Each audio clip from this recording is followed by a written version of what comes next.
Assalamualaikum warahmatullahi wabarakatuh. Ini yang ada di gambar ini, saya mau ngeledek sebetulnya sih. Ini pemandangan dekat, landscape dekat rumah saya, ya, tepatnya di Boyolali, gitu ya. Hijau, segar, nggak ada polusi, gitu. Nyaman sekali, dan tidak jauh-jauh dari kota gitu. Terus sebelah sana kita bisa ngeliat nih yang di sini Gunung Merbabu, ini langsung bisa kelihatan. Jadi nanti buat teman-teman sejawat atau adik-adik yang baru selesai, jangan khawatir gitu. Jakarta bukan satu-satunya tempat praktek dan banyak tempat yang lebih nyaman. Dari segi udaranya juga begitu bagus gitu ya. Baik, di sini enak sih, segar udaranya, polusinya jauh ya daripada di Jakarta ya. Tapi jangan sampai polusi di Jakarta mengganggu aktivitas belajarnya. Saya mulai dulu. Ini suara saya udah jelas? Jelas dokter, jelas sekali. Baik, topik kita kali ini adalah untuk membahas mengenai kompartemen abdomen atau disebutnya kompartemen abdominopelvic janin. Uh, ada dua yang mau dibahas. Selain itu juga nanti ada penanda kelainan genetik ya, kelainan genetik. Nah, karena ini sebetulnya kompartemen abdominopelvic tidak banyak ya. Beda waktu kita membahas soal jantung atau kepala tuh agak banyak ya. Baik, saya mulai saja. Bismillah. Kalau penilaian abdominopelvic itu ada terdiri dari penilaian dinding abdomen yang nomor satu, yang kedua tentu saja rongga abdomen. Ini dua-duanya. Dalam rongga abdomen kita bisa menilai tractus digestivus, tractus urinarius, dan beberapa organ di dalamnya, liver, limfa, mesenterium, vaskular besar, organ reproduksi ya biasanya pada yang wanita, dan cairan peritoneal normal. Nah, ini yang saya kasih kecil ini liver sama limfa ini memang ada beberapa kasus ada kelainan ya. Biasanya cuma ukuran ya, hepatomegali. Ya. Tapi kalau itu pernah dapat, yang lain-lain saya jarang banget melihat kelainan di liver dan di limfa. Ya. Nah, kalau di limfa saya belum pernah dapat kelainan di limfa selama ini ya. Nah, tapi kalau yang di lain-lain ini lumayan ada beberapa yang kita bisa melihat ya, apalagi kalau yang di tractus digestivus sama dinding abdomen paling sering ya. Baik, ini adalah gambaran abdominal view. Kalau kita lihat di usia 9 minggu dan 17 minggu ya. Saya lihat di yang 9 minggu dulu. Kalau di sini ada yang disebut hernia fisiologis ya. Nah, ini 9 minggu. Kita lihat 9 minggu di sini ada nongol nih hernia fisiologis. Ya, kita tahu bahwa itu akibat lebih cepatnya pertumbuhan usus dibandingkan dengan rongga abdomennya.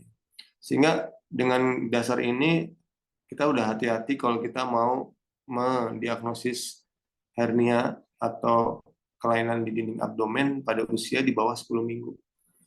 Karena seringkali nanti kita salah. Ya, jadi ini bisa dilihat seperti itu. Kemudian ini yang di 17 minggu dan seterusnya di semester 2 dan 3 ini adalah tampilan yang paling sering kita lihat, tampilan setinggi abdominal circumference ya, ada hepar, ada liver di sini. Nah, tampilan ini sebetulnya tidak terlalu menceritakan banyak dari abdomen karena cuma ada banyak, cuma organnya di sini cuma gaster, di sini liver dan ada sistem biliar ya. Cuma organ-organ yang lain seperti usus di bawahnya dan organ-organ yang tractus urinarius nggak kelihatan. Jadi kita harus gerakin nih seperti ini, baru kita bisa melihat ini vesika, ini ada sebagian usus di sini, ya ini ada diafragma di sini, ya ini liver itu dan ini ada sebagian usus. Nah ini akan lebih banyak dan kalau kita menggunakan color Doppler maka akan lebih lagi memberikan informasi vaskuler. Yang ini aorta dan vena abdominalis, vesika. Vesika selalu di kiri kanannya ada arteri umbilicalis ya, itu tipikal ya, itu dia ini seperti itu. Nah, kita akan memberikan banyak kalau informasinya kita gerakin ya. Jadi usahakan kalau meriksa abdomen jangan cuma mengukur ini saja, apa namanya, abdominal circumference saja. Ya, karena banyak informasi lain yang justru di potongan memanjang seperti ini.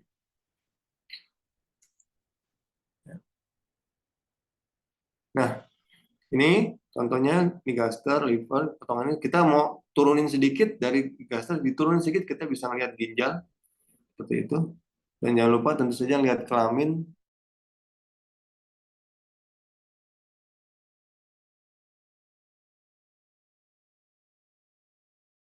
Jadi kalau kita bisa melihat janin berkemih ya, kalau belum pernah lihat janin berkemih kayak gini nih, saya kasih lihat aja nih di dalam kandungan.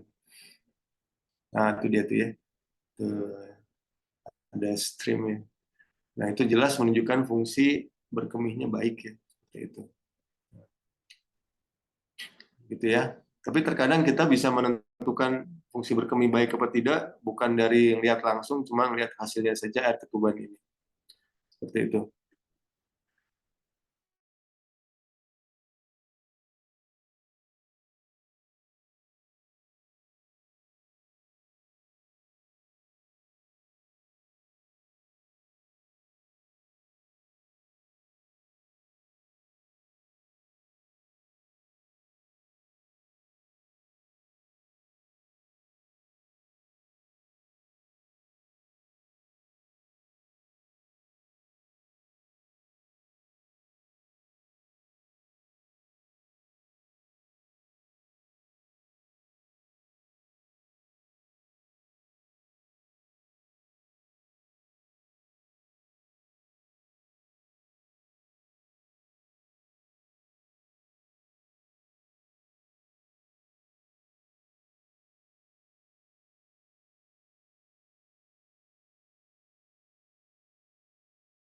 Hilang ya.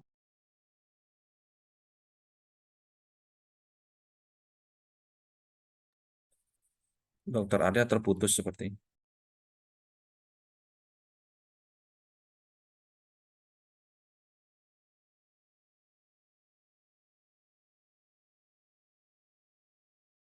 Masih termute, Dok. Maaf dokter, masih termute dok. Oke. Udah? Tes. Tes, tes, tes. Udah dok, udah. Ya. Bisa terisi oleh usus, bisa juga terisi oleh liver ya. Ini contohnya yang terisi oleh liver yang ini. Ini bagian liver. Menonjol gitu, seperti itu. Dan dia yang ini terisi oleh usus. Nah, ini memang menentukan usia kehamilan. Usia kehamilannya harus benar ya.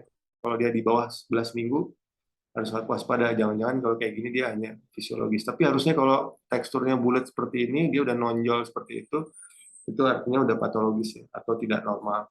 Untungnya hernia umbilikalis tidak mempengaruhi banyak dari fungsi, jadi ya ini biasanya kalau orang Betawi bilang udah bodong gitu ya. Nah, paling kosmetik aja dan nonjol gitu ya. Nah, yang lebih berat dari itu ini adalah ini gambar. Nah, ini adalah yang paling sering kita temukan, yaitu ada dua ya, omfalokel dan gastrosisis. Kalau omfalokel itu defeknya di kulit, ya, fasia, otot, dan lokasinya sentral. Ya. Jadi yang keluar ini yang ada cuma peritoneum. Sedangkan kalau gastrosisis dia semuanya ya, sampai peritoneumnya juga defek. Ya, jadi semua ya. Nah ini dia punya karakter yang berbeda. Nanti itu penting banget dalam kita mengasesmen kasus yang kita sedang hadapi. Kalau misalnya dia, sebentar.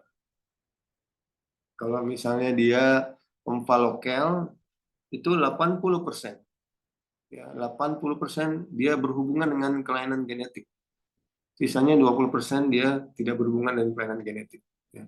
Kebalikannya, gastrosisis justru sekitar 90% dia tidak berhubungan dengan kelainan genetik, tapi dia sekitar 10% berhubungan dengan kelainan genetik. Kecil banget yang keluar dengan kelainan genetik. Gitu. Nah, dan ini menjadi proses atau menentukan bagaimana selanjutnya atau persiapannya itu jadi penting.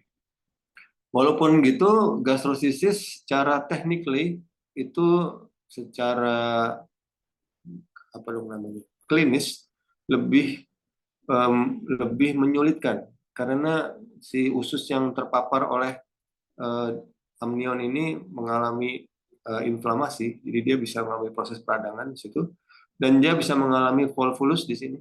Dan setelah lahir dia bisa mengalami mudah mengalami infeksi atau sepsis.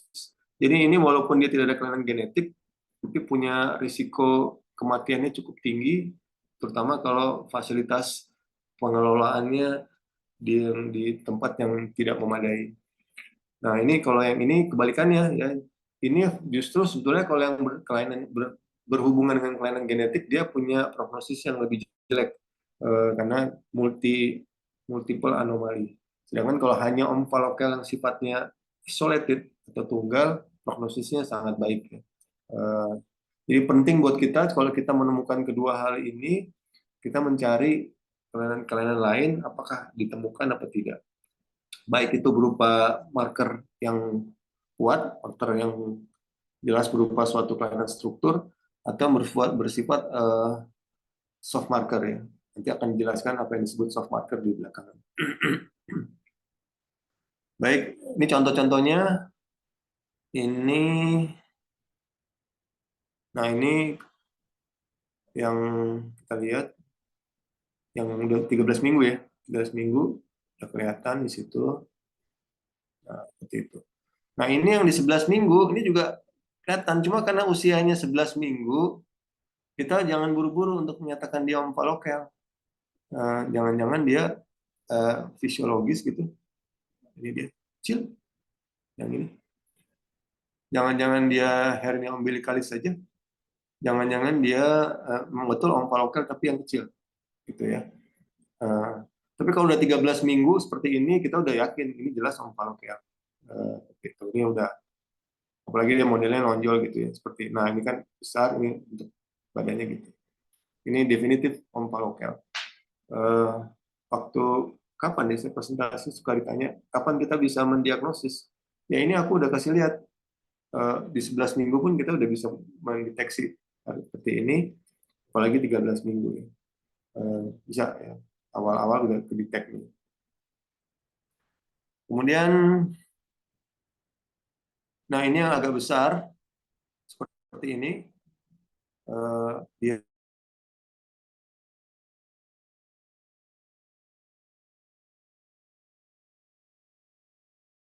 lahir.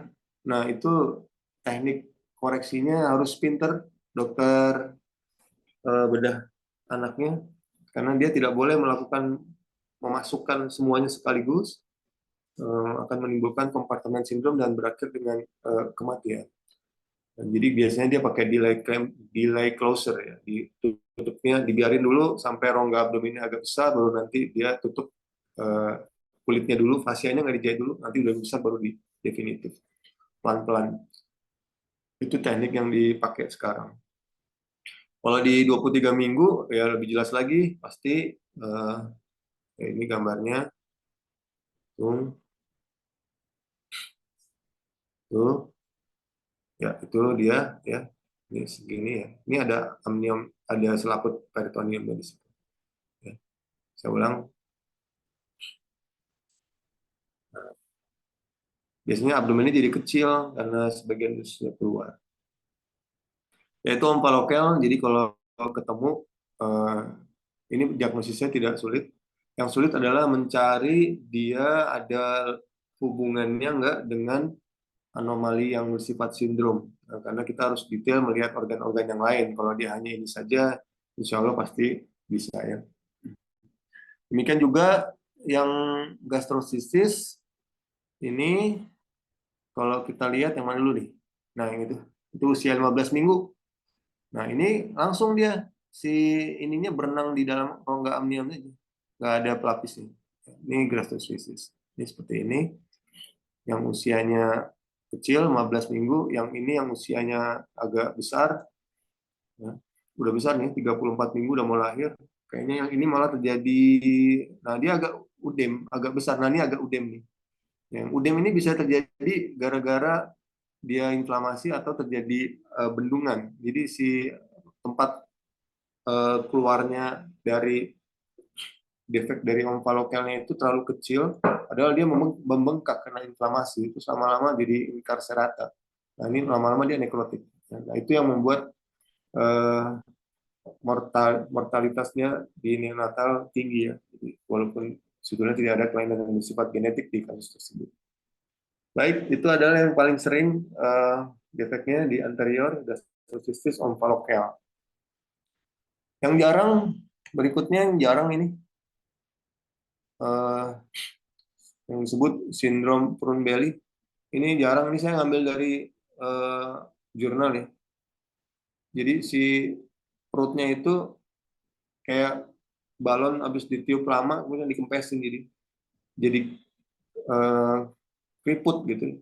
Nah, ini terjadi karena defek pada otot. Jadi otot rectus abdominis yang di sini depan ini sangat tipis atau bahkan tidak ada.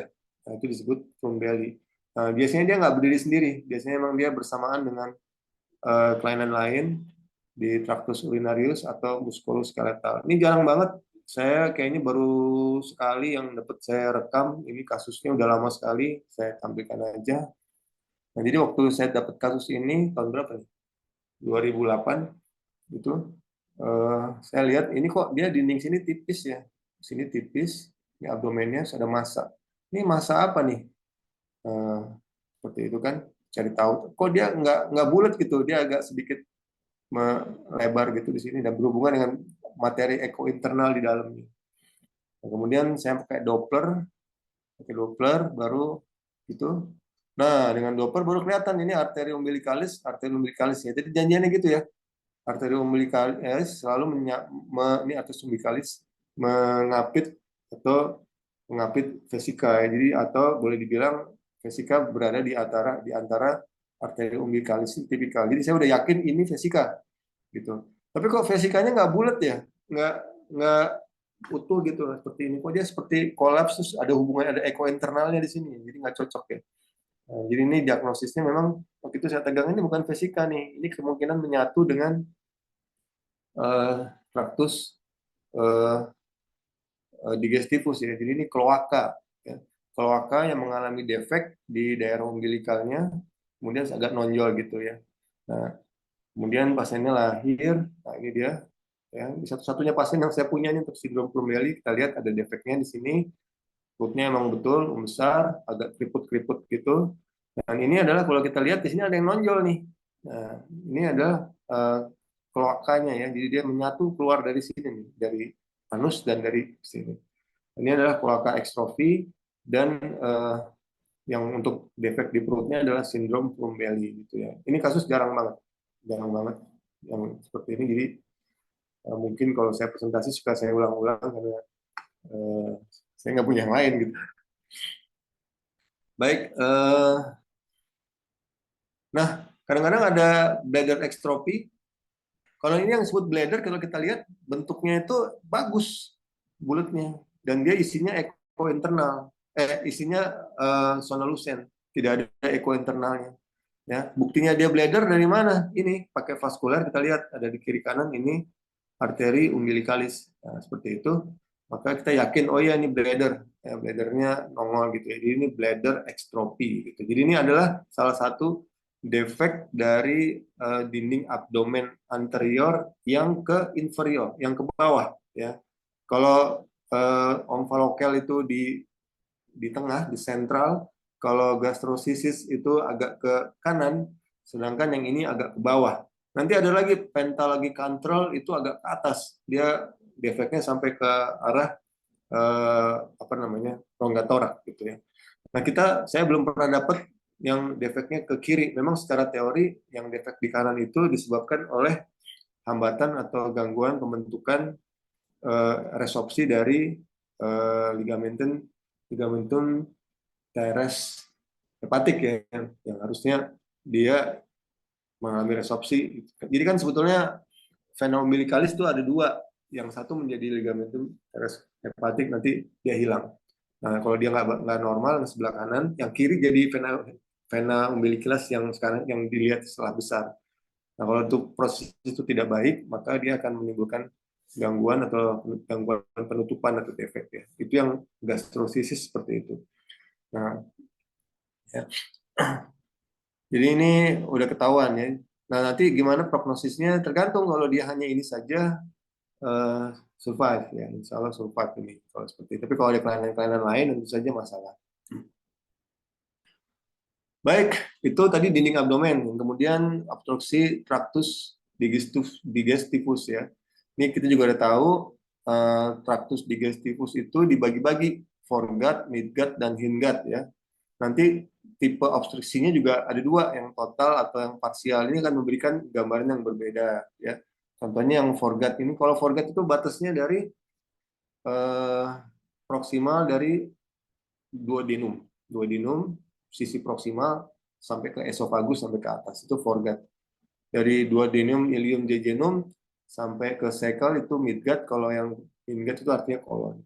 Nah, ini akan memberikan gambaran yang berbeda-beda dari segi kalau terjadi obstruksi ya. Obstruksi bisa macam-macam penyebabnya, bisa agenesis tidak terbentuk atau dia cuma ada sekat, itu juga bisa. Jadi hanya ada sekat. Jadi saya udah pernah dapat kasus yang ternyata jadi pasien saya ikutin sampai lahir, terus saya tanya sama dokter bedahnya, ya ini cuma ususnya bukannya hilang, dia di dalam ususnya ada sekatnya. Jadi ada sekatnya, nah itu dia yang bikin obstruksi gitu ya. Nah, tipenya juga bisa total dan tipe yang bisa parsial. Ini adalah contoh yang foregut ya, yang paling sering kita temui adalah atresia esophagus. Nah, ini kalau obstruksi total, ini total ya, artinya benar-benar nggak ada tempat. Yang disebut parsial gimana? Kalau parsial itu kadang-kadang dia ada lubangnya kecil, nanti kalau tekanan besar dia baru membuka gitu. Itu salah itu yang disebut parsial. Jadi nggak total nutupnya. Nah, kalau yang total itu selalu disertai dengan polyhydramnion, ya selalu, ya, karena dia menelan nggak bisa pasti keluar. Dan kemudian lumen usus di distalnya kosong. Ini dua tanda ini nggak boleh hilang. Jadi kalau kita menulis atresia esophagus yang tipe total sumbatannya, pasti dua ini pasti harus ada gitu. Nah, tapi kalau ada yang dia dengan apa namanya sambungannya dari trakea, jadi tripenya ada sambungan dari trakea. Nah, itu ada anastomosis dengan trakea, itu biasanya tidak terjadi polyhydramnion atau tidak terjadi apa namanya, tidak terjadi eh, perutnya jadi kecil, nggak begitu, dia tetap yang normal saja. Cuma terkadang gasternya kok misinya lambat ya, itu kita boleh curiga ya. Nah, ini tandanya adalah non visual gaster ya. Ditunggu berapa lama nggak pernah kelihatan gasternya. Biasanya begitu. Dan tentu saja rongga abdominal circumference ini jadi lebih kecil karena ususnya kosong. Itu jadi kecil ya. Jadi kecilnya bukan gara-gara eh, apa namanya hipoperfusi gitu, tapi kecilnya karena memang ususnya kolaps semua. Jadi, seperti itu. Demikian juga kalau terjadi atresia duodeni ya, ditandai dengan gelembung ganda atau disebutnya double bubble, ya, double bubble seperti ini. Yang disebut double bubble itu kalau dia yang bubble kedua yang ini melewatin atau bersinggungan dengan garis tengah. Ini kan yang di sini kan apa namanya tulang belakang, kita ambil garis lurus ke depan gitu. Nah, ini dia kalau seperti itu garis, kalau dia ngelewatin tuh artinya masuk dalam kategori double bubble. Kalau dia bubble-nya itu di satu sisi dengan sini, itu belum tentu atresia duodeni. Bisa juga dia obstruksi yang lain, contohnya stenosis stenosis pylori ya. Itu dia nggak begini, nggak menyeberang. Dia di sini juga bubble-nya cuma agak sedikit panjang, dan kalau di rutin biasanya berhubungan dengan si gaster tersebut. Baik, ini obstruksi digestivus yang foregut ya. Nah, kalau midgut ya, kalau dia obstruksi total ditandai dengan dilatasi usus kecil dan sebagian usus besar yang mengisi sebagian ruang abdomen ya. Jadi nggak seluruhnya ya. Jadi nggak simetris gitu. Jadi ini kayak gini, ini yang sebelah sini keisi, yang sebelah sini nggak gitu ya. Gitu. Ini keisi sebelah sana, sebelah sini nggak gitu ya. Nah, karena penyerapan itu sudah mulai terjadi di usus halus di midgut, ya walaupun sebagian kecil ya, kan sebagian besar penyerapan air ada di hindgut ya, ada di kolon. Jadi kalau di sini jarang nih, jarang polyhydramnion ya, kecuali sumbatannya ada di agak ke atas, jadi di nggak jauh dari duodenum, misalnya di ileum ya. Jadi itu eh, bisa tuh kayak gitu. Tapi kalau dia agak di bawah, biasanya jarang polyhydramnion. Nah, kita bisa melihat seperti ini ya, cirinya kok nggak semua gitu. Tuh, baik. Ini yang midgut. Kalau yang berikutnya yang hindgut. Nah, kalau hindgut kita lihat dilatasi usus besar yang mengisi sebagian besar ruang abdomen, terutama daerah periferi. Kita lihat di pinggir nih. Kan kalau kita lihat kolon itu jalannya kan gitu. Kolon ascendant, transversal, descendant. Jadi dia pinggir. Seperti itu juga pinggir, terutama di pinggir. Ini. Nah ini jelas dia apa dong namanya, obstruksinya di daerah hindgut. Nah, daerah hindgut juga panjang, ada yang di distal, yang di proksimal. Nah, biasanya yang menjadi masalah kalau yang agak di proksimal ya, jadi disebutnya sumbatan tinggi ya. Nah, kalau sumbatan di rendah tuh hampir jarang memberikan gejala, malah misalnya contohnya yang paling ditanya sama saya tuh biasanya atresia ani. Apakah atresia ani itu kita bisa mendeteksi? Kalau atresia aninya tinggi itu mungkin bisa, tapi kalau atresia ani hanya di pas di anusnya saja, hanya di situ, itu agak sulit. Karena kan kalau kita lihat si kolon kan, si anus kan memang dalam kandungan dia tidak membuka ya. Karena dia tidak membuka, maka ya sama seperti kayak dia tersumbat gitu. Jadi itu agak susah ya. Tapi yang kayak gini biasanya yang di atasnya ya, di atas rektum nih kayak gini, atau di rektum malah masih bisa gitu. Ya dia besar gitu. Nah, baik. Terus, nah, bagaimana kita menentukan itu dilatasi atau bukan? Jadi saya suka dirujuk nih kayak gini, dirujuk. Ini dilatasi bukan? Nah, ada ketentuan diameter ya. Pada usia trimester 3 ya, itu diameter kolom tuh maksimum tuh 18 sampai 20 mili. Jadi kalau masih di bawah itu, misalnya ini kalau ukur ya, dia kan bentuknya seperti ini, kolon. Ya ini isinya kan mekonium. Tapi ini diameternya 13 mili. Jadi itu masih kita anggap normal. Ya. Sedangkan kalau yang ini begitu diukur, ini diameternya 26 sama ya di 26 mili diameter maksimumnya ya. Nah ini makanya ini dilatasi. Yang ini yang eh, curiga ada sumbatan, sedangkan ini kita anggap normal. Yang sudah penuh aja nih, nanti begitu lahir nih langsung pup gitu, langsung keluar mekoniumnya. Jadi ini kita anggap yang ini normal. Baik, kemudian kalau satu lagi, nah ini eh, bukan sumbatan artinya ya, dia sebetulnya gangguan pasase, disebut Hirschsprung itu. Jadi di segmen usus tertentu eh, nggak ada inervasi sarafnya, jadi akibatnya dia nggak bisa pasase, ya udah fesesnya nggak jalan gitu. Jadi mekoniumnya di situ aja, nah itu menghambat di eh, proksimalnya. Nah ini biasanya apa dong namanya, gambarnya itu dilatasinya mengisi seluruh abdomen ya, dari sentral sampai peripheral kayak gini, semuanya kebuka ya.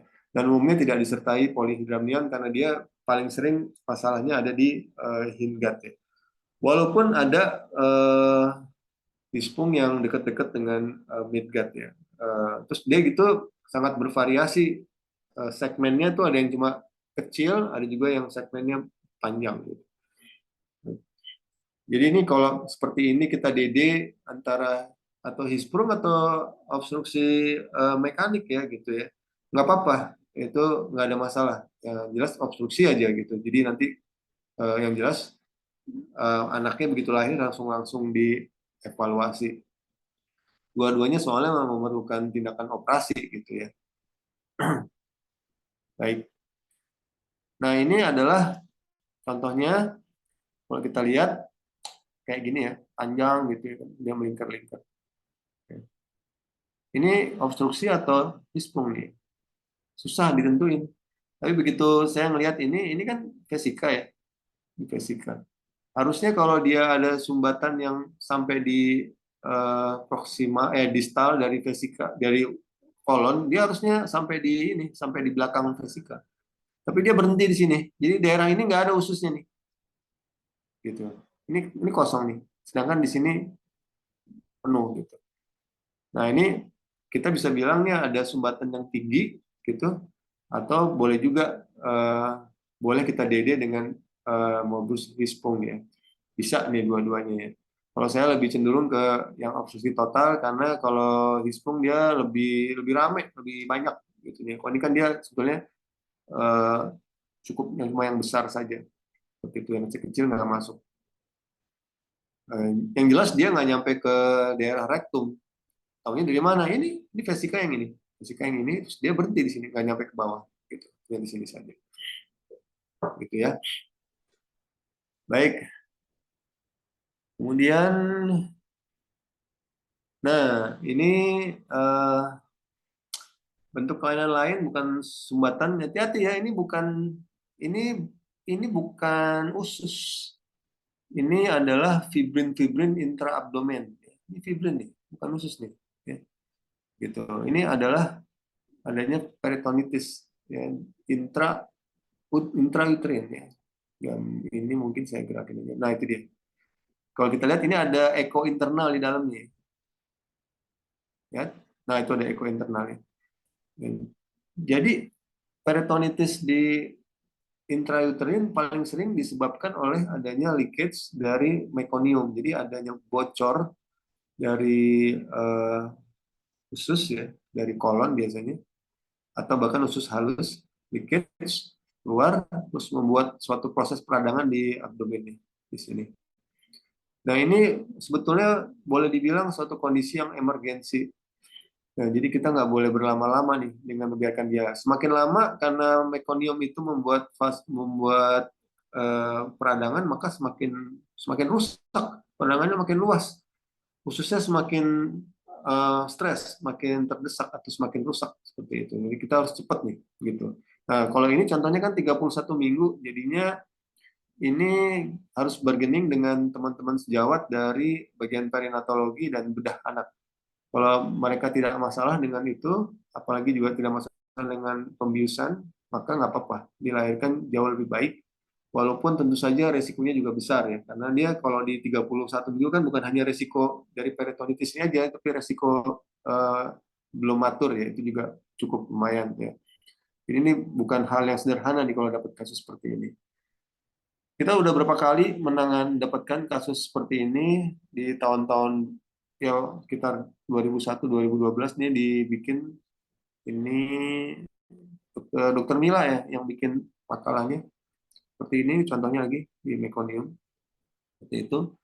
Dan di RCM ini contohnya 37 minggu ya, dapat di 37 minggu jangan ragu-ragu, langsung lahirin dengan persiapan itu saja. Persiapan untuk perinatologi, NICU dengan bedah anaknya udah harus siap ya. Nanti bisa begitu lahir langsung kelihatan perutnya kayak semacam apa kembung gitu, kebiruan gitu di sini.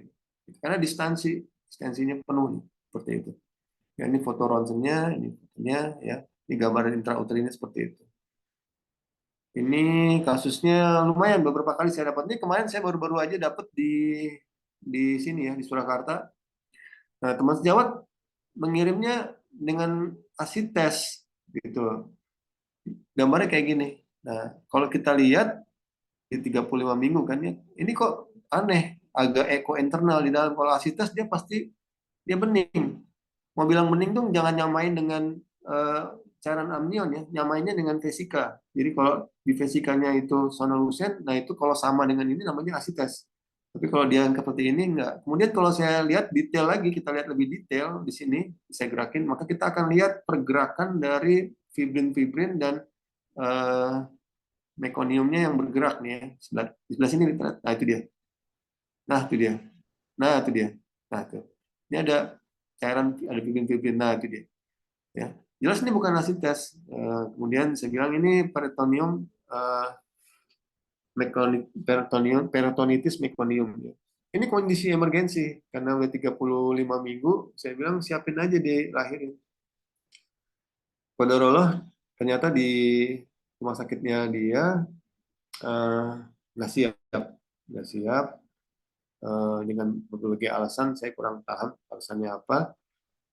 Mungkin karena usia kehamilan juga. Dia baru dilahirkan 1 bulan kemudian, berapa hari yang lalu. Eh, Cuma bertahan sehari, kemudian meninggal. Ya, belum sempat dioperasi pastinya. Ya wajar kalau dia makin lama, kan dia makin mengalami inflamasi. Ini ususnya kan kalau kita lihat udah saling menyatu, jadi udah seperti eh, apa dong namanya, eh, frozen gitu ya di sini nih pelekatan di ususnya ini. Seperti mirip massa gitu, tapi ini sebenarnya bukan massa, ini usus yang saling melekat gitu. Nah, tentu saja begitu dia lahir kan paparannya lebih besar terhadap adanya infeksi dari luar ya. Ya udah, nggak lama kemudian pasti dia sepsis ya kalau nggak segera diatasin. Belum beban inflamasinya besar. Ya, jadi ini kunci dari penanganan ini berdasarkan pengalaman. Kalau teman nanti adik-adik atau teman sejawat dapat kasus kayak gini, jangan ragu-ragu untuk segera melahirkan dan melakukan persiapan untuk penanganan di lahir ya. Memang agak susah kalau usia kehamilannya masih yang non viable ya, misalnya 28, 29, nah itu udah susah banget. Tapi kalau udah 32, 34, apalagi 35, nah itu boleh kita mencari tempat, biasanya di rumah sakit tipe A yang ada bedah anak dan perinatologinya baik ya. Karena sudah terbukti kasus-kasus yang ditangani di RCM sebagian besar baik sih, alhamdulillah. Baik, itu udah ya gambar tadi. Nah, itu tadi peritonitis. Kemudian masalah lain adalah massa intraabdominal ya, misalnya seperti ini ya. Nah ini kalau seperti kayak gini kita wajib tahu ini laki atau perempuan. Ya, maka kita cari tahu dengan melihat kelamin. Kalau dia kelaminnya laki-laki, ya jelas bukan kista ovarium. Tapi kalau dia perempuan, maka kita lihat lokasinya seperti ini vesika, di sini masanya di sebelahnya persis masanya. Sedangkan kalau kita gerakin, kita akan lihat, nah itu dia ikut sedikit bergerak, jadi bukan dari ini. Kalau nah ini ususnya gerak, dia sedikit gerak. Tuh ini ada sliding ya, sama ususnya. Nah itu menunjukkan dia bukan bagian dari usus ya. Jadi ini massa di adnexa ya. Ini kista ovarium. Ya biasanya kista eh, fungsional atau kista retensi lah kita. Jadi kadang-kadang nanti hilang sendiri. Ya.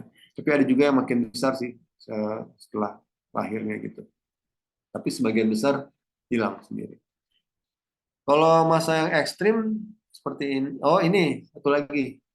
Kalau dapat kayak gini, ya, ini dari tulisannya kista mesenterium. Pertama kali kita harus cari tahu dari mana asalnya. Maka telusurilah organ-organ di sekitarnya ya. Seperti ini saya mentelusuri, kita lihat, oh ini ginjalnya ada di sini, ini ginjal. Ini bagus, ginjal kanan, ginjal kiri. Itu. Ini gaster. Oh jelas, jadi artinya bukan dari gaster, bukan dari ginjal. Kita lihat lagi, oh ini vesikanya normal. Gitu. Oh gitu ya. Jadi lihat lagi kelaminnya. Ah, ini laki-laki. Ya. Karena lokasinya agak di atas dan dia laki-laki, jelas bukan kista ovarium. Ya, jadi ini kemungkinan adalah kista intraabdominal lain yang paling sering adalah kista mesenterium ya. Nah ini dia kista mesenterium telah dibuka ya. Jadi saya ingat nih kasusnya dibuka sama dokter Eka kalau nggak salah. Habis itu dia ngasih tahu saya, dok, dokter Arya, ini kistanya kista mesenterium. Oh ya udah. Setelah lahir maksudnya bayinya di operasi setelah lahir dia kasih tahu. Baik, ini yang kista, yang kistik ya, yang padat. Ini yang padat, ini yang ekstrim ya. Saya kasih lihat dulu yang ekstrim. Nah ini yang ekstrim. Nah tuh dia, bentuknya udah nggak karu-karuan. Ya. Nah ini kelihatannya neoplasma intraabdominal ya. Kalau yang ini masih terbentuk, yang ini biasanya teratoma, teratoma mesenterium. Ya, yang ini bisa nih ya. Ini udah ketahuan dari intraabdominal, intrauterine. Baik, kemudian nah itu tadi udah ya dari traktus digestivus. Kemudian di dalam pengelolaan di abdomen juga kita mencari tahu atau menilai traktus urinaria. Yang paling sering nomor satu adalah ini nih, obstruksi. Obstruksi itu di sistem urinaria ini ada 3 tempat yang paling sering yang di sini disebut pelvic. Ini kan namanya pelvic ya. Pelvico uretro junction. Bisa juga di sini uretro vesico junction atau juga di sini distal atau proximal uretra atau nah, ini yang kalau proksi di sini bisa 2, bisa atresia uretra, jadi uretranya nggak ada gitu, atau katupnya mengalami stenosis ya di sini bisa nih. Dan ini nanti juga sama seperti sumbatan di traktus digestivus, ada yang parsial, ada yang total ya, bisa unilateral, bisa bilateral. Nah ini nanti kita bisa mengira-kira kira-kira sumbatannya di mana. Nah nanti persiapannya apa tergantung dari apa yang kita temukan. Nah, contohnya misalnya kayak gini. Nah, ini kan mega fisika. Taunya fisika dari mana? Karena ini ada ini nih, celong ini namanya uh, keyhole. Ya. Ini sebetulnya sebagian dari uh, uretra. Ya. Nanti habis itu dia ada katup di sini, baru dia keluar ke uretra yang panjangnya, ya, yang distalnya. Nah, ini bisa 2. Dia bisa sumbatannya total, bisa juga sifatnya parsial. Disebut parsial kalau nanti dia tekanannya besar dalam sini, nanti baru dia keluar. Tapi nggak bisa dinilai di 15 minggu. Kenapa? Karena di 15 minggu air ketuban itu juga diproduksi oleh eh, ini ya selaput amnion dan sebagian plasenta juga, korion juga. Jadi ini air ketubannya ini dihasilkan bukan hanya dari vesika, bukan dari urinnya. Sedangkan kalau nanti di atas 20 minggu, baru sekitar 85% sampai 90% ini cairan amnion dihasilkan dari urinnya. Nah, jadi kita memutuskan itu untuk dia bilang dia obstruksinya total apa enggak setelah nanti 15 minggu dilihat ya. Kecuali kalau dari awal memang nggak ada air ketubannya. Nah itu malah bisa dibilang nggak ada pipisnya sama sekali ya. Nah nanti begitu di atas 20 minggu baru kita nilai lagi. Ya. Nah contohnya ini di 24 minggu ya. Kita lihat ini tadi masih ada keyhole, tapi air ketubannya ada nih. Ya, air ketubannya ada. Ya, air ketubannya. Ya. Jadi udah bisa disimpulkan dia ada sumbatan tapi sifatnya parsial. Ya. Jadi kalau tekanannya besar dia baru keluar. Nah, ini prognosisnya baik ya. Jadi nanti begitu lahir eh, baru diutak-atik. Bisa jadi sebetulnya hanya sumbatan di ujung ya, fimosis yang berat gitu ya, bisa tuh. Ya. Atau bisa juga di sini di uretranya, di katupnya dia mengalami stenosis atau penyempitan. Tapi kalau tekanannya tinggi dia masih kebuka. Gitu. Yang agak susah kalau dia uh, agenesis uretra. Nah kalau agenesis uretra itu biasanya dia nggak akan bisa. Ini pasti oligohydramnion nanti. Gitu ya. Nah ini yang paling sering itu dia mengalami pelebaran di kedua ginjal. Ya ini 25 mili kan normal di bawah 10 mili ya. Kalau yang 10 sampai 20 itu sedang gitu. Sedang kalau yang ini mulai agak ya boleh dibilang lebih dari normal, mulai ke berat gitu ya.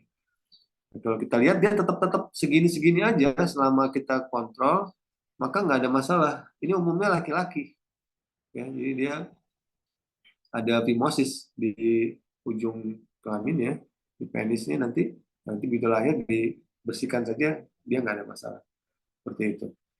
Ya, tetapi kalau dia kita temukan mengalami progresif dari ukurannya 24, kemudian kontrol berikutnya, misalnya sebulan kemudian atau 2 minggu kemudian, makin besar diameternya itu artinya obstruksinya total. Tinggal dilihat yang sisi yang mana, gitu. Kalau ada air ketuban ini pasti minimal salah satu dia lancar ya. kalau ada air ketuban. Jadi air ketuban itu sebagai penentunya. Nah, ini salah satu yang kita udah lihat nih di usia 19 minggu, udah dekat-dekat 20 minggu kan. Kok makin lama dia makin berat nih. Nggak ada air ketubannya sama sekali. Nah, ini kita akan bilang nih sumbatannya total. Ya. Nah, sumbatan total kan ada dua, yang tadi ya, yang agenesis gitu, atau benar juga yang stenosis total dari katup posterior dari uretra. Ini kalau dibiarin udah pasti rusak, maka nggak bisa dibiarin. Tapi kita perbaikin intrauterin juga, saya udah pernah nyoba ya, mungkin beberapa kali ya dulu ya. Jadi caranya gimana? Idealnya dipasang shunt, namanya dari Vesico amniotic shunt. Tapi karena nggak punya alatnya, maka saya menggunakan manual saja dari sini, kemudian saya masukin ke sini pakai jarum ya, sini masukin ke sini. Dilakukan secara serial beberapa kali. Nah, pada saat lahir itu masalah karena ada yang benar-benar nggak bisa pipis terus, atau juga pakai kateter terus jadinya karena uretranya tidak ada. Jadi dia harus nanti dipakai teknik bedak plastik di kemudian hari baru di survive gitu ya. Sekarang saya udah jarang ngerjainnya karena ini yang ngerjakan pakai alat akal-akalan dulu ya, waktu itu saya pakai alat akal-akalan itu nggak enak banget, susah. Jangan kalau pakai pigtail atau vesicle amniotic shunt itu yang paling baik ya. Kayaknya kalau di Jakarta sekarang yang banyak ngerjain dari harapan kita ya, mungkin udah sedia alatnya di sana ya. Jadi kirim ke sana aja kalau kasusnya kayak gitu. Bisa juga dikerjakannya, kalau dulu saya pakai guiding USG, kalau ada fetoskopi juga bisa. Ya. Gitu. Baik. Ini hidronefrosis bilateral. Ya, ini dua sih, kasusnya sama nih. Kalau kita lihat, ini vesikanya isi. Jadi sebetulnya dia minimal salah satu tidak tersumbat. Nah, tinggal dilihat dia makin besarnya secara progresif apa enggak gitu. Kalau dia emang membesar secara progresif dua-duanya, bisa dipastikan pasti dia obstruksinya di daerah pelvico uretro junction atau uretro vesico junction. Cuma kalau di uretro vesico junction biasanya kelihatan ada pelebaran dari ureternya.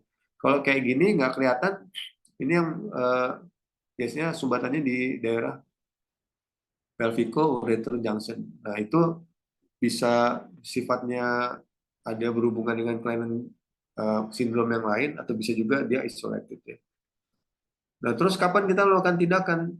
Nah, ada pendapat kalau dia ini progresif sehingga melebihi ukuran tengah, ini kan tengah nih, garis tengahnya gitu, dia ngelewatin ini besar, itu melakukan tindakan ya gitu. Gimana tindakannya? Sama kayak tadi, dipasang detail atau direduksi ya, seperti itu. Bisa ya, ini secara teknik sebetulnya teori ini bisa dikerjakan. Cuma alatnya aja kadang-kadang di tempat kita nggak ada. Baik, gitu ya. Itu tadi kan bilateral. Kalau yang ini unilateral ya, yang kanan baik, yang kiri yang membesar ya. Seperti itu. Bisa tuh. Ini juga sama, kalau dia makin membesar tuh artinya progresif. Saya dulu ngerjain berulang berapa kali ya. Karena dia makin gede. Jadi kalau dia makin gede dikhawatirkan nanti rusak. Jadi setiap 2 minggu atau setiap 4 minggu saya kempesin, dia kolaps lagi, nanti dia besar lagi, di kolaps lagi. Nah, begitu lahir sama langsung disiapin sama dokter urologi, dipasang ini apa namanya kateter ya, kateter dari langsung ke ginjal ya. Nggak langsung dioperasi sama dia, dipasang kateter dulu sampai usianya mungkin setahun apa lebih ya gitu, baru dia operasi. Jadi sumbatan yang di daerah uretro pelvico junction-nya dihilangkan ya dia. dioperasi, baru baru. Jadi nggak langsung. Nah itu kita bisa kerjakan guiding USG untuk mereduksi ukuran ini, seperti itu. Baik, ini hidronephrosis bilateral. Nah, kelainan ginjal yang lain adalah seperti ini, mega kidney. Ini biasanya berhubungan dengan sindrom atau anomali genetik. Biasanya disertai dengan oligohydramnion. Ya. Kayak gini biasanya rusak. Ya. Prognosisnya buruk sih kalau oligohydramnion dengan mega kidney. Yang sering juga ditemukan nih seperti ini di awal-awal kehamilan ya. Jadi di misalnya 14 minggu, 15 minggu, severe oligohydramnion tanpa ada gejala ketuban pecah. Kita lihat seperti ini. Nah, kita harus bedakan ini sebetulnya ginjalnya ada apa enggak. Nah, itu salah satunya dengan menggunakan Doppler mencari arteri renalis. Ya. Pada ini dua kasus yang berbeda. Ya, kita akan lihat di yang satu oligo ini kita lihat ada arteri renalis sini, ini ada, sedangkan yang ini nggak ada. Ya. Nah, jadi ini yang ini agenesis kedua ginjal, sedangkan yang ini ginjalnya ada tapi gagal diuresis seperti itu. Ya, saat prognosisnya dua-duanya jelek sih, karena saya udah pernah nih dapat yang kayak gini, yang kedua ginjalnya ini. Kemudian saya lakukan amnioinfusi setiap 3 minggu atau 4 minggu gitu. Amnioinfusi lagi, kosong, amnioinfusi lagi. Nah begitu lahir, udah lahir di 35-36 minggu, ya nggak bisa pipis tetap. Ya akhirnya meninggal karena emang tidak ada diuresis. Ya, memang kalau saya diskusikan dengan urologi, ya jalan keluarnya sih transplantasi ginjal ya. Tapi kan untuk di bayi, yang orang untuk dewasa aja masih agak susah ya. Apalagi yang di bayi ya. Kayaknya belum ada yang dikerjakan di Indonesia untuk yang bayi. Jadi gitu. Kalau ini udah jelas, ini udah pasti jelek nih. Kalau yang nggak ada ginjal ini. Baik, mungkin di masa depan nanti ini yang seperti ini masih bisa dikoreksi ekstrauterin. Nah ini anomali lain namanya ginjal multikistik. Ini gambarnya seperti ini. Massa kistiknya tuh banyak, ya besar-besar. Nah seperti itu. Nah ini dia. Kalau kita lihat fungsinya normal, minimal dari satu ginjal. Saya sering dapat yang dua ya, kiri kanan ada. Jadi saya sudah pernah. Ini kan ginjal multikistik tuh sebagian kasus diturunkan dari orang tuanya. Jadi saya udah pernah dapat kasus dapat gini ginjal multikistik gitu. Terus saya bilang, coba saya lihat ginjalnya ibu deh. Jadi ibunya saya periksa ginjal. Ternyata ibunya kedua ginjalnya multikistik juga. Jadi ya udah cocok lah kalau gitu. Ya orang ibu aja bisa sampai hamil, saya bilang gitu. Karena anaknya insya Allah juga baik-baik saja. Ya walaupun ginjalnya bukan ginjal normal, tapi sebagian besar fungsinya normal. Nah berbeda dengan ginjal polikistik. Nah yang kayak gini, ya pelvic multikistik ginjal. Yang modelnya kistik itu kecil-kecil. Nanti ada yang kayak massa vesikular gitu kecil-kecil. Nah itu biasanya prognosisnya jelek karena dia seringkali berhubungan dengan anomali lain atau sindrom. Ya, dan fungsinya terganggu ya. Seperti ini kita lihat ini oligohydramnion. Jadi sifatnya prognosis buruk. Ya. Baik. Ini terus. Nah itu udah selesai. Ini terakhir kali mengenai ginjal. Balik lagi yang terakhir ini. Kemudian yang berikutnya adalah penanda anomali genetik berdasarkan temuan ultrasonografi. Ini sering saya sampaikan karena sering ditanya. Jadi gambar-gambar yang di sini juga mungkin ulangan dari beberapa presentasi saya sebelumnya. Jadi temuan ultrasonografi itu bisa kelainan struktural, baik bentuk ya, morfologi ataupun biometri janin. Yaitu kelainan pada organ atau kumpulan organ, ya, dan dia menetap. Ya, jadi misalnya kita lihat ada ginjal multikistik, ya terus dia multikistik, gitu. Nah, sampai lahir seperti itu. Dan spesifik dengan gambaran atau diagnosis jelas ya. Contohnya misalnya walaupun dia bentuknya sindrom, misalnya sindrom Dandy Walker. Dandy Walker itu artinya organnya ada vermis cerebralnya agenesis atau hipoplasia. Itu jelas ya, itu langsung karena berpengaruh terhadap fungsi tertentu dari organ tersebut gitu. Nah, sedangkan kalau penanda halus atau soft marker itu temuan USG yang nggak bisa dibilang patologis, ya. Dia boleh dibilang sebagai varian normal, namun dapat menjadi tanda atau meningkatkan resiko terjadinya anomali genetik ya, dengan rasio yang rasio kemungkinan atau likelihood rasionya bervariasi tergantung apa yang ditemukan dan tergantung berapa banyak ya. Dan ini bisa bersifat sementara, jadi nggak terus-terusan ada. Ya, contohnya misalnya NT ya, NT thickness atau ketebalan NT itu munculnya terlihatnya di usia 14 minggu atau sebelum 14 minggu, nanti di usia 20 minggu nggak ada gitu. Nah, dan dia bukan diagnosis, jadi kita hanya berikan jawabannya ditemukan soft marker atau penanda kelainan genetik itu dia bukan diagnosis. Dan sebagian tidak mempengaruhi fungsi organ atau sistemnya. Contohnya misalnya yang sering tuh yang kita anggap mungkin bisa mengganggu, tapi ternyata enggak, single umbilical artery. Single umbilical artery kan secara teori kan arterinya cuma satu, artinya harusnya secara logika ini kalau satu bisa terjadi hipoperfusi nih. Tapi ternyata enggak, ya, sebagian besar nggak ada masalah dengan perfusinya walaupun dia cuma satu. Gitu ya. Nah, ini udah dari tahun 2005 udah banyak banget penelitiannya. Ini yang saya pakai fetal soft marker dan oxidative ultrasound. Penelitiannya semakin banyak gitu sampai sekarang di eranya eranya NIPT ya. Itu masih dipakai juga sebagai screening ya. Kenapa harus begitu? Karena NIPT sampai saat ini masih lumayan ya mahal ya dibandingkan dengan ultrasonografi ya. Baik, apa itu? Ada beberapa.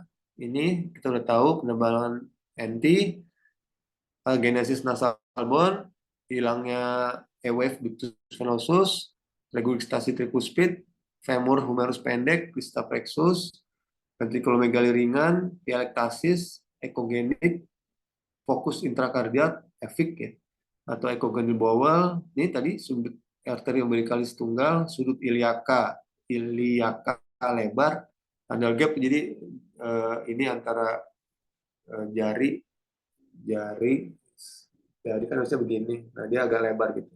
Nah, itu namanya sandal gap. Saya belum pernah dapat sih sandal gap. Ya. Kemudian klinodactyly, kista umbilikal, ini ya, efusi pleura, asites, ya, dan sebagian besar ini semuanya bisa kedetek nih. Dan kalau kita dapat, kita harus mewanti-wanti. Oh, dapat nih satu. Walaupun belum tentu itu masalah, tapi nggak boleh diabaikan. Ya. Ini gambar-gambarnya seperti itu. NT. Yang ini agenesis nasal bone, nggak ada yang nonjol gitu. Ya. Jangan lupa ini standar pemeriksaan di trimester 1 supaya nanti kalau terjadi masalah di kemudian hari dan pasiennya bertanya, dok kok nggak ketahuan gitu, jawabannya nggak boleh, saya bukan konsultan feto-maternal jadi saya nggak bisa tahu, nggak bisa, ini pemeriksaan standar, masanya diperiksa apa nggak, begitu diperiksa ada gambarnya baik-baik saja nggak ada masalah gitu ya. Jadi artinya Anda tidak alfa dalam memeriksa di trimester 1 ya. Kemudian ini absent and diastolic, absent atau reverse A wave, ini ductus venosus ada gelombang S, D, A. Nah, yang A-nya ini kadang-kadang reverse kayak gini. Kemudian ini hygroma coli, ini ventriculomegaly, ini pista plexus choroid, ini pelebaran sterna magna. Nah, ini bentuk kepalanya seperti itu ya. Ini kan harusnya kepala agak nonjol ke belakang gitu ya. Ini agak rata ya. Ini disebut strawberry head. Strawberry head. Ya mirip-mirip dengan lemon sign, tapi ini bukan lemon sign. Strawberry head. Jadi dia bentuknya aja memang betul. Kalau lemon sign gara-gara tekanan negatif intrakranial. Kemudian ini beberapa tahun yang lalu sempat ngetop gitu. Tapi ternyata kalau dia berdiri sendiri hanya sebagai penanda tunggal nggak punya makna banyak gitu ya. Seperti ini yang jelas satu, atau yang ini yang jelas banget nih, efek. Ya. Termasuk anak saya juga ada di efek waktu saya periksa. Tapi nggak masalah karena dia hanya penanda tunggal. Ini echogenic bowel di trimester awal udah kelihatan. Yang kalau yang gede seperti ini disebut echogenic bowel kalau belum pernah lihat seperti itu. Kenapa sih? Dari mana sih ini katanya atau patologinya gara-gara adanya bagian-bagian mukosa yang mengalami nekrosis. Ya, jadi dia rusak terus mengalami kalsifikasi lepas gitu. Nah, untuk gambaran seperti itu. Ya, jadi mukosa khususnya mengalami peradangan ya. Terus asites, tahu, efusi pleura, pielektasis, pelebaran dari ginjal. Ini juga, ini single umbilical artery, cuma ada dua, arteri vena.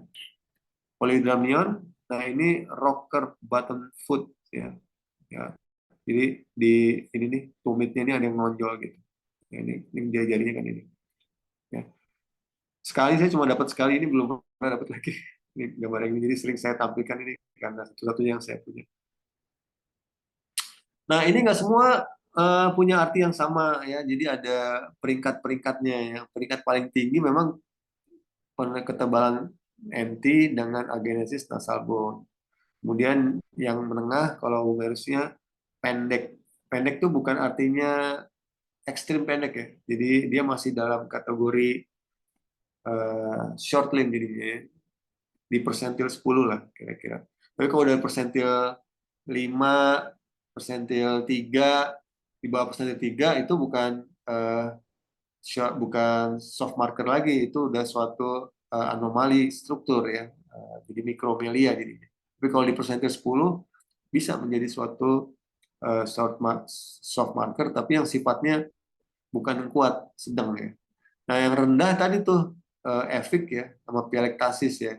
Nah, pielektasis kenapa sih dia enggak? Karena kalau pada laki-laki sering terjadi pielektasis ya, bahkan bilateral. Tapi dia nggak makin lebar. Itu biasanya karena ada fimosisnya ya. Baik. Nah, ini adalah peringkat risiko ya. Kalau kita lihat untuk Down syndrome yang paling tinggi itu ada di ini NT. Ini NT 30 ya, peringkatnya paling tinggi 23 ya, sini ya. Oh, maaf, lihatnya di sini. Ini 58 ya, paling tinggi itu NT. Kemudian ini echogenic bowel ya sama short humerus ya. Ini nah, kalau yang ada yang paling atas ini jelas ada kelainan struktur misalnya VSD ya, itu kelainan struktur namanya, bukan short, bukan soft marker lagi ya. Jadi ini ada peringkatnya ini tahun 95, udah lama sekali ya tetap kita pakai. Nah, kemudian berapa banyak marker yang kita temukan, maka kalau kita lihat marker yang kalau untuk trisomi itu marker yang paling lebih banyak lebih beresiko nih ya. Satu marker 0,2% kemungkinannya, kalau yang 4 marker dapatnya 33%, jadi lebih besar gitu ya. Nah, ini jadi penting nih. Nanti ada pertanyaan. Jadi kalau kita menemukan satu, berapa persen kemungkinannya gitu ya. Ada perhitungannya ini di tahun 2014. Nah, ini juga sama likelihood ratio-nya untuk 1, 2, 3, 4. Kalau kita lihat ya sama seperti tadi. Kalau kita nemuin 3 marker, maka kemungkinannya 80 ya, likelihood rasionya LR-nya. Sedangkan kalau ketemunya 1 atau 2 ini rendah. Jadi jauh banget nih. Kalau ketemunya 3 tuh makin besar ya. Nah, jadi kalau kita nemu satu marker, anggaplah NT saja, tapi NT kan kuat ya. Itu likelihood rasionya cuma 1,9. Ya ada kemungkinan bukan gitu. Sedangkan kalau dapat NT ditambah dengan anggaplah usia, nah itu udah 2 tuh ya, masuk 6,8. tambah lagi usia, NT, eh, terus dapat lagi satu lagi single umbilical artery. Nah, cocok. Ya, itu udah tinggi banget kemungkinan terjadinya suatu kelainan. Jadi apa artinya jika ditemukan penanda halus atau soft marker? Itu artinya meningkatkan resiko ya terjadinya unalphaedy, tapi bukan kepastian. Ini penting banget nih. Penting banget disampaikan benar ke pasien karena saya udah pengalaman betul pada saat saya menyampaikan itu pasiennya langsung reject, nggak mau ya. Nggak pernah balik-balik lagi dan begitu balik saya tanya bayinya kemana Bu? Udah saya gugurin. Tuh. Padahal saya udah bilang ini bukan kelainan, ini ada penanda. Tapi saya agak susah juga ya, mau saya bilang kalau saya nggak bilang, ntar saya salah juga ya. Gitu. Akhirnya saya bilang dan ternyata efeknya bisa begitu ya. Seberapa besar resikonya tergantung metode penilaiannya ya. Dia mau tunggal jamak, pakai sistem scoring atau berbasis usia. Ini semuanya ada tingkatannya. Sedangkan kalau tidak ditemukan penanda halus artinya apa? Nah, ini sering ditanya emak-emak yang baper. Dok, kalau si Anu periksa hamil baik-baik saja, pas lahir kok nggak normal dok. Nah itu dia ya. Ya karena kalau dia tidak ditemukan eh, artinya bukan nggak ada, artinya penurunan resiko ya, penurunan resiko terjadinya aneuploidy atau anomali genetik ya, atau rasio kejadiannya sekitar 0,2 sampai 0,36, jadi di bawah 1% ya, seperti yang tadi ini ya, masih di bawah sini ya. Kalau nggak ada kan rendah dia. Tuh ya. Jadi kalau nggak semakin ke sini di bawah 0,2 tuh. Jadi kalau ini dia. Kalau dia apa? Nggak ketemu. Jadi tetap ada tapi kecil kemungkinannya. Ya. Nah, ini harus disampaikan ke pasien gitu kalau kita nggak dapet, bukannya berarti kita nggak meriksa ya. Memang kadang-kadang emang nggak kedetek gitu. Nah, karena angkanya memang kecil untuk kelainan yang tidak ditemukan ya, walaupun tetap ada angkanya. Baik, ini udah masih ada ya waktu sudah sejam lebih nih. Dikit lagi ya. Terakhir, ini kasus-kasus ya, kasus pertama kalau kita lihat ini pasien saya pribadi ya. Usia 14 minggu saya dapetin NT-nya agak tebal sama hidrotorak. Pada waktu itu saya senang banget melakukan pemeriksaan prenatal diagnosis, saya tawarkan ke ibunya, dan ibunya setuju dilakukan amniosintesis CVS ya, bukan sintesis. Kita hasilnya normal dan ternyata eh, lahirnya pun normal, nggak apa-apa ya. Jadi walaupun dia ada tanda-tanda seperti ini, dia tetap dia normal. Nah yang ini lain lagi, kasus kedua, nyonya 43 tahun gitu gitu datangnya udah 26 minggu nih, baru nikah terus dia hamil di usia 43 tahun, kodroloh, dia menikah terus hamil, screening anak 26 minggu. Begitu saya periksa saya langsung dapat satu polihidramnion, yang kedua bayinya kecil, yang ketiga ini adalah kontraktur tangan. Jadi tangannya tuh selalu begini. Nah, ini saya kasih tahu ke ibu-ibu, kan suka nanya ibu-ibu, dok, jari-jarinya lengkap nggak gitu. Jari-jarinya lengkap, jari-jarinya lengkap, tapi belum tentu lengkap itu normal. Ini contohnya sebelah ini kontraktur ya, tangannya ini gitu. Ini kebetulan karena saya harus nunjukin ke ibunya, jadi saya pakai gambar 3 dimensi ya. Sebenarnya pakai 2 dimensi pun kelihatan bahwa dia tidak bergerak begini terus ya, tangannya selalu begini terus ya. Nah itu kontraktur tangan dia seperti itu. Jadi kalau kita lihat ini udah ada tanda, satu kontraktur tangan, PJT, dua polihidramnion, dan usia. Jadi udah ada 4 resikonya. Jelas kemungkinan besar ya mengalami ada kemungkinan kelainan. Dan ini kemudian begitu lahir memang betul dilakukan hasil evaluasi natalnya trisomi 18. Sindrom Edward gitu ya. Ya padahal ya pasti nggak bertahan secara teori juga gitu ya. Baik. Nah ini kasus saya juga di awal-awal saya berpraktek sebagai konsultan. Usia 42 sama seperti tadi dia udah punya satu faktor resiko, screening pada 27 minggu. Tidak ditemukan marker. Baik-baik saja. Kepala, abdomen, ukuran, jantung gitu. Dan kemudian kasus ini bermasalah soalnya ibunya sempat mau nuntut gitu, bawa pengacara gitu. Nah, untungnya memang saya selalu punya kebiasaan memeriksa itu tidak melewatkan segala sesuatunya, dan saya record gitu. Jadi saya begitu ditanya, loh ini gambarnya normal kok, ini gambar normal, saya tunjukin ini gambar normal gitu ya. Nah, ini gambar wajahnya pun bukan gambar wajah yang tidak normal, ini wajah yang baik-baik saja. Ternyata begitu lahir dia trisomi 21 ya. Nah, ini artinya kita harus waspada, bukannya berarti bahwa kita semuanya normal itu tidak ada risiko trisomi 21 gitu. Ini ngomongnya pakai ultrasonografi, karena ultrasonografi bukan gold standard untuk menentukan diagnosis genetik ya. Even sekalipun menggunakan NIPT, dia bukan gold standarnya untuk diagnosis ya. Baik. Ya, ini kasusnya sempat ramai nih pada waktu itu. Karena saya punya bukti, jadi saya sedikit walaupun khawatir-khawatir gimana gitu, ya saya sesuai dengan kenyataan aja. Kalau nyatanya memang gambarnya normal, ya normal gitu. Memang kenyataannya kalau trisomi itu ada dua jenis. Trisomi 21 ya, maksudnya sindrom itu ada dua. Ada yang tipenya memang dia blow up dengan anomali malformasi organ, ada juga yang enggak gitu. Jadi yang enggak itu nggak akan kedetek kalau diperiksanya di 27. Apakah bisa diperiksa di 14 minggu pasti kedetek? Nah, saya kasih tahu ya. Ini kasus beneran nih. Satu kasus yang diperiksa oleh 3 orang konsultan fetomaternal, masuk saya gitu ya. Yang dua saya nggak usah sebutin, itu yang satu jelas saya gitu. Jadi saya ikut masuk ya. Saya udah ngeliat gambar-gambar yang diperiksa sama teman-teman pejabat fetomaternal, semuanya normal, nggak ada yang nggak normal, nggak ada gambar tersebut.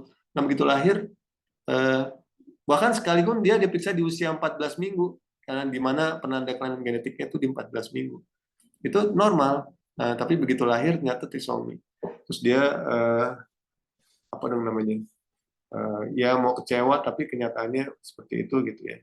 Bisa ya, secara teori kita akan bilang emang yang normal itu tadi kan ada angka, walaupun dia 0,2% kemungkinan dia normal, tetap aja bukan 0% gitu ya. Baik, ini kasus terakhir nih baru kemarin nih, baru aja ya, di Surakarta ya. Jadi di usia 12 minggu langsung begitu screening, nah, kelihatan udah nih ada hygroma coli. Ini kepalanya yang ini, belakangnya ada massa kistik bersekat. Ini hygroma coli. Ini hygroma coli, bahkan ada udemnya di sini. Jadi hygroma coli dengan idem. Jadi udah mau dia mengalami hidrops ya, tapi belum masuk kategori hidrops karena baru udem. Nah, kemudian dia balik lagi ke saya kira-kira di usia 27 minggu. Terus saya periksa, normal, nggak ada apa-apa. Semuanya baik-baik saja. Jadi saya bilang sama ibunya, kalau saya nggak lihat yang ini, saya cuma lihat yang sekarang nih, yang di 27 minggu, tanpa mengindahkan yang 12 minggu, saya akan bilang bayi ibu seperti bayi-bayi yang lain. Gitu. Ya. Jadi gitu. Jadi memang ini kan sudah disebutkan bahwa dia memang bukan kondisi yang permanen. Dia bisa hilang. Gitu. Ya. Nah, terus bagaimana kelanjutannya? Nah, setelah lahir baru ketahuan ya ada tanda-tanda. Ini belum diperiksa sih secara genetik, tapi tanda-tandanya sindrom Turner udah jelas ya. Yang leher pendek, ada web neck seperti itu ya, kecil ya. Nah, jadi ini adalah hal yang padahal kan resikonya cuma satu, yang hygroma coli saja. Tapi memang betul pengalaman saya, kalau sindrom Turner paling sering ditandai oleh hygroma coli di bawah 14 minggu, nanti habis itu dia emang bisa hilang. Jadi waktu saya nanya gitu, ini gambarnya fisik normal, tapi saya juga nggak berani untuk bilang normal karena ada riwayat pemeriksaan kita di 12 minggu seperti ini. Baik, itu terakhir. Berikutnya adalah singkat saja, ini apa yang akan dilakukan setelah diagnosis nih. Saya ingat ada pertanyaan dari PPDS apa sejawat ya waktu saya kuliah pertama mengenai kelainan di kepala. Lalu kemudian apa diagnosisnya, kalau udah tahu kita mau ngapain gitu ya. Nah, saya bilang ntar saya jawab belakangan ya. Ditunda ini saya jawab dulu ya. Apa yang dilakukan setelah diagnosis. Ini penting ya, karena teman-teman sejawat belum tentu di daerahnya bekerja nanti akan selalu ada konsultan ke teman-teman, bisa saja dia harus bekerja sendiri. Baik, ini ada 3 kemungkinan kalau setelah diagnosis. Ya, yang pertama unborn. gugurkan, nggak dilahirin. Yang kedua bingung nggak ngapa-ngapain, karena bingungnya akhirnya dia nggak ngapa-ngapain, ya bahkan stres gitu si ibunya, atau dilakukan optimalisasi, ya jadi melakukan yang paling baik untuk gimana. Nah, untuk bisa menjawab ini memilih yang mana, biasanya kita perlu pengetahuan, kita perlu tahu, kita perlu data ya, apa sih masalahnya, dan semua data itu selalu berhubungan dengan kelainannya apa ya. Nanti kita membedakan, jangan susah-susah membedakannya, dibikin dua aja, letal, non letal, organik, non organik gitu ya, genetik, non genetik gitu ya. Nah, ini semuanya kita bisa jawab nih ya, termasuk yang ini ya. Ini kan patogenesis, jadi nggak bisa dibikin dua, cuma dibikin eh, ini ya. Tapi bisa dibikin malformasi atau non malformasi, itu juga bisa ya. Correctable atau non correctable. Nah, di antara semua ini kalau buat saya yang paling penting ini nih, mengancam maternal atau tidak. Karena jawabannya kalau ada ancaman buat maternal jelas pasti unborn ya. Nah, itu dalilnya di mana-mana bisa dipakai ya. Ini prognosis ya. Kemudian dia harus bertanya nanti kemungkinan prognosisnya apa ya. Nih, sebagian besar teman sejawat kalau dikirim ke veta maternal minta ini nih, jawaban ini. Malam atau bonus, hidup atau mati. Seperti itu. Nah, padahal dia tidak bisa dijawab seperti gini. Dia ada derajatnya. Jadi ada banyak ya. Bisa hidup normal, bisa hidup dengan alat bantu penunjang medis, bisa memerlukan tindakan medis khusus untuk dapat hidup, bisa dengan gangguan fungsi tertentu tapi malah punya kelebihan di fungsi yang lain ya. Nah, ini nih jawaban-jawaban ini nih, sangat bervariasi dan sangat dipengaruhi pengetahuan kita terhadap secara global kalau kasus ini seperti apa gitu. Nah, dan itu sangat juga dipengaruhi juga dengan lingkungan ya. Misalnya di negara tertentu itu bisa berbeda dengan negara yang lain. Baik, kalau kita udah nentuin prognosis, baru deh kita nentuin ya. Nah, bagaimana kita menentukan? Ada tiga, saya cara garis besar saya jawab ketentuan yang kita selalu gunakan dalam berpraktek ya sebagai kedokteran ya. Ada etika kedokteran, ada hukum, dan ada moral. Memang semua keputusan tuh harusnya ada di tengah-tengah, dia masuk di etika, masuk di moral gitu. Tapi kadang-kadang nggak begitu. Nah, kadang-kadang itu kita harus memilih yang mana. Kadang-kadang bergeser ke moral dan etika, kadang seperti ini. Nah, ini sangat tergantung tiap orang, suka beda-beda. Ya, ya. Jadi ada beberapa kasus saya pernah dikasih tahu, sudah pernah ditanya sama salah satu dokter gitu waktu saya seminar di salah satu tempat, dok kok konsultan si Fulan menjawabnya gitu ya, nggak mengasih saya apa namanya anjuran ya mau diapain gini kayak gini gitu. Nah, saya paham banget karena tiap konsultan suka beda-beda latar belakang dari pengetahuan yang seperti ini. Ya, itu yang membuat kita menjawabnya harus hati-hati. Saya sendiri secara pribadi kalau diantara saya suruh milih yang ini, saya akan milih yang ini, yang moral. Ya, secara agama seperti apa. Jadi peraturan-peraturan itu udah jelas, sejelas-jelasnya sudah ada. Jadi jangan dibikin nggak jelas. Ya. Nah, hukum undang-undang ini apalagi ada undang-undang kesehatan yang terbaru, itu juga bisa dipakai. Itu umum ya, artinya bisa dipakai. Baik, saya kasih contoh. Ini semua konsulen bisa berbeda-beda antara satu dengan enggak. Misalnya kalau kita berhadapan dengan kasus yang pernah ribut itu talasemia beta mayor. Saya diagnosis talasemia beta mayor intrauterin usia 14 minggu. Anak kedua, anak pertama udah beta mayor, yang kedua beta mayor lagi. Terus pasiennya nangis-nangis, dok saya nggak mau, terus terlalu berat buat saya. Nah, terus kita berdiskusi deh antara para konsulen pada waktu itu, ada yang ribut apa enggak gitu ya. Ada yang setuju, ada yang enggak, ada yang sama, ada yang nggak ketemu deh seperti itu. Nah, baik ya. Jadi itu bisa berbeda-beda tergantung dari mana ininya sumbernya kita pakai. Jadi nggak ada batas yang pasti untuk suatu hal ya. Tapi saya selalu menggunakan selama tidak ada sesuatu yang membahayakan ibu, maka saya tidak akan melakukan unborn ya. Itu kalau saya, tapi mungkin pendapat lain nggak ada masalah. Ini saya rasa yang terakhir cerita saya sedikit. Ini saya akan lihat feto maternal di tahun 2011 sampai 2012 itu. Ini sahabat saya, tutor saya, kakak saya.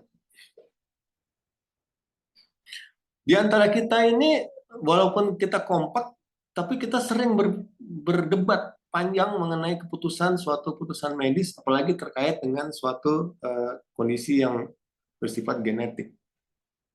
Itu wajar, masing-masing punya dasar, masing-masing punya argumen, dan itu tidak masalah, ya.